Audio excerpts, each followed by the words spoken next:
going to say this, but I'm going to throw this out there real quick. It's funny how everything has an opposite. It's funny how in these last days, Yahuwah and Yahushua are ripping the covers off of people and showing us their nakedness, showing us what they're really doing, showing us what they're really following. And I'm talking about a specific church. I'm not going to mention no names. Y'all know what I'm talking about, where some young boys came forward and said that they had been sodomized. That's what we're following. That's the tree of the knowledge of good and evil. God is pulling the covering off of it for us so that we can see it. But guess what? Some people still won't see it because another pastor came out and said, oh, don't come to my church. You need to go back to your other pastor. I don't want you here because I don't want you running away from him because he had a wreck. What? He don't need to be in the pulpit. Now, I'm not saying he don't need to be in church. Somewhere, I guess. He needs to be listening to somebody, not teaching nobody. That's what I'm saying. God is putting the covers off these people. Wake up, open your eyes, and look at what's going on. This is a testimony. Look at the testimony. The things we see are the testimony of Yahuwah, so that we look at it and we're supposed to discern what we're seeing. Don't keep going back to that. God pulled the covers off of it. So, answering your question, do you think somebody that does that is eating from the tree of life? What's your answer? And when you give your answer, you come out of that. So my point is, we're so unable to discern it, he still got followers. That's what I'm saying. They cannot discern the tree in the midst of the garden, even though God pulled the covers off of it. Your other question, Sister Nina, I wasn't ready for that one. You got me. You got me on that one. Unless Sister Georgia has something she might want to comment on, I'm going to leave that one alone for now. Not that I'm avoiding it. I promise if some come to me, I will answer and get back with you on one of my shows or either Sister Georgia's shows. Okay, I'm going to just throw this out there. Now, you have to do more research, but to my knowledge of what we're speaking of, since we're saying that in the end, the Father says it's going to be this famine of bread. He said not of bread and water, not of anything you can eat, but the famine he's speaking of is the truth of the word. So when we get to Exodus 13, and I'm going to read from verse 6 through 8. Okay, I'm going to read that. It says, 7 days thou shalt eat unleavened bread, and in the seventh day shall be a feast to Yahuwah. Unleavened bread shall be eaten 7 days, and there shall no leavened bread be seen with thee, neither shall there be leaven seen with thee in all thy quarters. And thou shalt show thy son in that day, saying, this is done because of that which Yahuwah did unto me when I came forth out of Egypt. Now, what I'm going to tell you is, right behind that it speaks of this memorial that is done with the sign that's going to be on the hand and the memorial between thine eyes, okay? Now, with the bread, we know the truth of the word. He says that, basically, after you eat, the 7 days, which were the days prescribed, and I would have to take each day with the Father is 1,000 years for man, that type of thing. So it's spiritual. What he's really telling you is spiritual, because we have lost our inheritance, rather. So with the understanding, taking it spiritually, what I would think that he's talking about is this bread, no leaven, no unleavened. What he's talking about is the truth of the word. We go back to the famine in the land. So he's saying that in that day, saying, this is done of that which Yahuwah did unto me when I came forth out of Egypt. Now there's the mark. And it shall be for a sign unto thee. Talking about, and remember, I'm talking this bread being the truth of the word of the Father. And it shall be for a sign unto thee upon thine hand, and for a memorial memory between thine eyes, that Yahuwah's laws may be in thy mouth, for with a strong hand hath Yahuwah brought thee out of Egypt.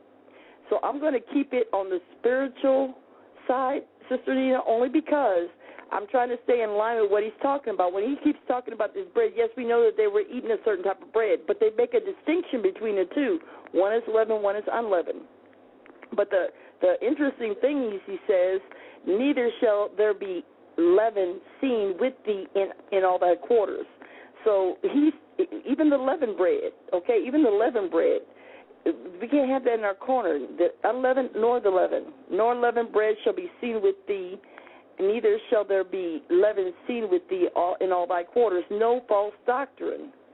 Is the word. Are you with the truth, or are you with this false doctrine? Because from the beginning, we have to always go with what was before. If you understand that the bread, the true bread that he's speaking of is a spiritual bread. We know right here they were eating unleavened bread.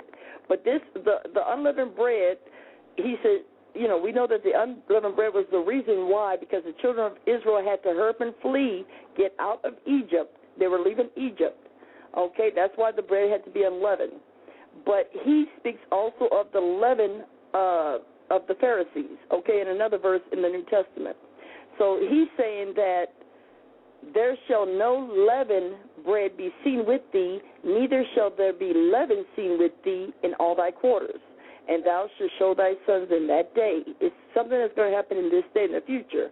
This is done because of the Father unto me when I came forth out of Egypt, and talks about the signs. So I'm going to leave that one there for right now, but that's all I can give you from that verse, only because I'm trying to stay in line with what the Scripture is speaking of.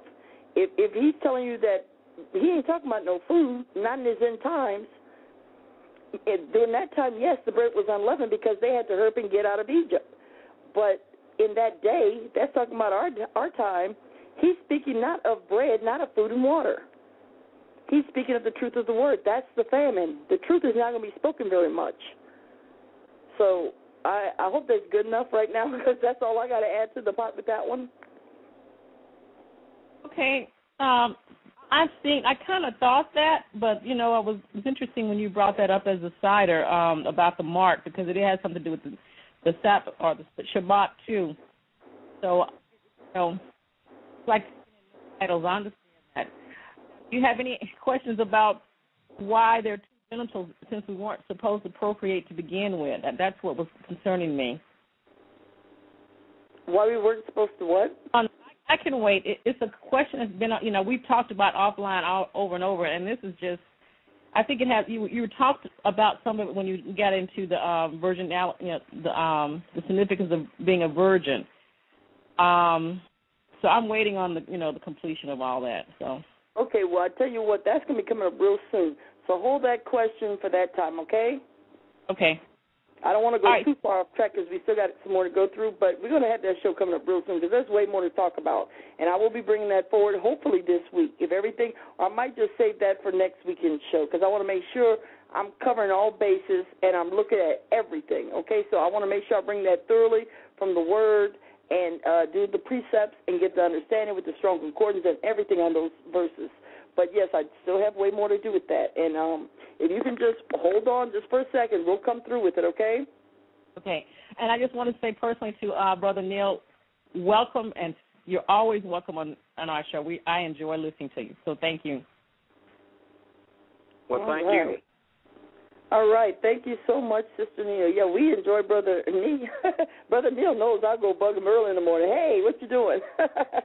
Okay, Brother Neil, we got another person here. I'm going to go ahead and take another person. Let's see who it is. I have area code 832. Shalom. Shalom. This is Ernest Harris. How you doing? Oh, hello, Brother Ernest. How you doing? I'm doing good. Can you hear me pretty good? We can hear you loud and clear. You had a question for either Brother Neil, myself, or you want to make a statement? I was wondering, the trees in the midst of the garden, I kind of understand, but my question was, I thought everything that happened to us now is because of the curses that we're under, and everything that happened with Adam and Eve back then is not really related to us, because it seems to me that if we would have stayed under his laws and commandments, then we would be the head in everything. We would be under all of the blessings. We would be under all of the blessings. So everything that happened in the garden wouldn't have even mattered, because if we would have followed his commandments and laws, then we would still have our knowledge and everything. Is that not what I gather about the curses being upon us now? You want to answer that, Brother Neil? Well, I'm going to answer in this respect. Now, if you got something to add, you can add, I guess, once I give my little perspective. What you got to understand is, even the scripture talks about a point where there was no law. Up until the law, sin reigned up until the law of Moses because there was no law. The only commandment Adam and Eve had was don't eat from this tree. That was the law. That was the only law at that time. So they put themselves, in a sense, under a curse coming out the hole. They were placed under a curse. They were placed under a curse within a curse. So the other curses, when he gave them other laws or when he came up with new laws, they put themselves under curses of those new laws by obeying those. But the first one that they didn't obey was, he said, don't eat from, don't listen to, don't touch this tree. And they did it. So they came out of the box in a curse. That's why they couldn't see the angels as before. They couldn't, a lot of things were different to them. But God, in his mercy, said, okay, you're under this curse, but within this curse, let me tell you how to live. He gave them some more stuff, which they couldn't follow because of the flesh now. So they couldn't follow the other rules because of the other curse. I mean, it's like a curse upon a curse within a curse or a dream within a dream. You know, that movie is funny. But they were already in a fallen state. That's what I'm saying. They broke the law. The penalty of sin is death. And I'm going to touch on something real quick. I said I wasn't going to go here, but I'm going to touch on it since you asked that question. Yahushua said, even if you look upon a woman with lust, you sin. So the thought is a sin. Okay? And I'm not going all the way into that, but my point is, you don't have to physically carry out something to sin. You can just think it. Which means if Yahushua is without sin, he's without sin also in thought. Okay? Now, right.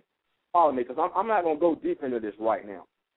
If the penalty of sin is death, okay, the penalty of sin, whether it's deed or thought, the penalty of actual sin or thought sin is death. If Yahushua is without sin, then I'm going to drop something heavy on you. When they nailed him, when they nailed him to the cross, he couldn't die no way. He had to raise. You know why he couldn't die? He couldn't die because he was without sin. If the penalty is sin, the penalty of sin is death, then you should not be able to kill a man that's without sin. I'm going to say that one more time. The penalty of sin is death. I'm a sinner, you a sinner. We all done something or thought something. If he never done anything or thought anything, how could they think they could kill a man that was without sin? Because if you're without sin, you're without death. That's why he raised from the dead. He took on our sin. He became a curse for us. Yahushua, even in the flesh, he should have lived forever. Because the penalty of sin in the flesh is death. But if he was without sin, he should have lived forever in the flesh. But he took on death not because he sinned, but because we sinned in the flesh. He should have lived forever. He was without sin. Death is the penalty of sin. So if he's without sin, then how could the law of death come upon that which is without sin? It can't. That's why death had no power over him. I hope I answered your question. You got anything else, Sister Georgia? Well, let me check and make sure, Brother Ernest. Brother Ernest, is that good enough, or you need more? That's fine. I'm good. Okay. I got something, but hey, if you're good, we're gonna leave it at that because I do want to get through this other information before they cut us off. So I'll leave it at that. But just know this: the Father says, "I do not change." He said that there is nothing new under the sun. When Adam and Eve did fall, death was brought upon them.